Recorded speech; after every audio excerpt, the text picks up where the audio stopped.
ही श्याम। प्रतिवर्ष नई सन पर श्री धाम वृंदावन में सत्संग संकीर्तन महोत्सव होता है। यह सत्य है कि हमारा हिंदू नव वर्ष चैत्र मास में प्रारंभ होता है, नव संवत होती है, वह उत्सव भी हम सब मनाते हैं। लेकिन यह भी सत्य है कि जनवरी फरवरी के बिना भी भौतिक जीवन में काम नहीं चलता। अब जो इस नए सन को 31 दिसंबर 1 जनवरी को विभत्स रूप में मनाते हैं, गलत आचरण करके मनाते हैं, उनके लिए तो निषेध है।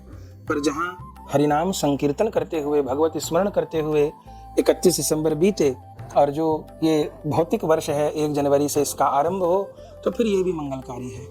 अनेकों वर्षों से नए सन पर सब हरिभक्त वैष्णव जन श्री धाम वृंदावन में ही होते हैं। अनेकों वर्ष होगा इस क्रम को, इस बार भी यही क्रम रहेगा।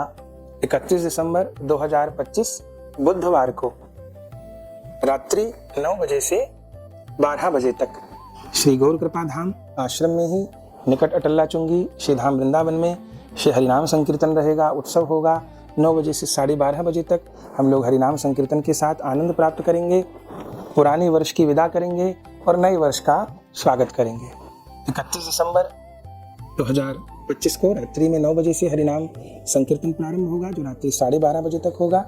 और फिर हर वर्ष की तरह अगले दिन 1 जनवरी को इस भौतिक वर्ष के पहले दिन भोर में 8 बजे से लेकर के और फिर 11 साढ़े 11 बजे तक नगर कीर्तन के साथ जो वृंदावन के प्राचीन देवालय हैं उनका हम लोग प्रतिवर्ष दर्शन करते हैं, परिक्रमा करते हैं, नगर कीर्तन के साथ ही वृंदावन में भ्रमण करते हैं और सब प्राचीन देवालयों का दर्शन करते हुए, राधा रमण जी का दर्शन करते हुए आखिर में यमुना तट पर जाकर के कीर्तन को विश्राम दे देते हैं।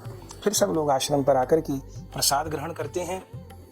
31 दिसंबर को भी सब वैष्णव जन, हरिभक्त जन फलाहार ग्रहण करेंगे, चूंकि उस दिन व्रत है। ऐसे 30 दिसंबर को भी एकादशी है, पर उस दिन विद्या है। प्रातःकाल दशमी होने के कारण जो व्रत है वो द्वादशी में ग्रहण किया जाएगा। तो 31 दिसंबर को कुर्म द्वादशी है, तो उस दिन तो फलाहार रहेगा। अगले दिन अन्न प्रसाद की सेवा रहेगी। तो ये 2 दिवसीय अनुष्ठान है। इस 2 दिवसीय उत्सव की सेवा हमारे परम प्रिय वैष्णव अभी भागवत जी की सेवा भी हिमाचल प्रदेश में उनके द्वारा हुई। श्री सुमन ठाकुर जी, उनकी आदरणीय माता जी श्रीमती कमला देवी जी, उनके द्वारा इस उत्सव की सेवा हो रही है। बाकी तो वैष्णव लोग तो हर उत्सव से जुड़ते ही हैं।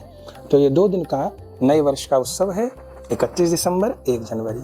दोनों उत्सवों में आप सम्मिलित हों, हरिनाम संकीर्तन का आनंद प्राप्त करें, प्रसाद ग्रहण करें और श्री वृंदावन धाम की कृपा प्राप्त करें। तो ये उत्सव की जानकारी है। सब लोग समय पर पधारिएगा और प्रेम से कहिएगा जय जय श्री राधे श्याम।